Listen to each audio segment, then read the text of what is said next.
Thanks for tuning in to another Puget System support video. In this video, we're going to be going over how to replace your front panel. All you'll need for this is a Phillips head screwdriver, your front panel, and a good attitude.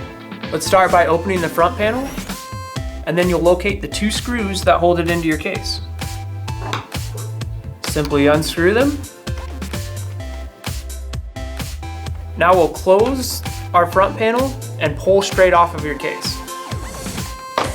So now we'll grab your replacement panel and push it firmly against the front of your case. Now we'll open up the front panel and reattach the screw plates. Note that you can also install the screw panels on the other side of the door if you want your panel to open the opposite direction. And that's as simple as it gets. Great job. If you have any further questions, be sure to reach out to our support team. Thanks for watching.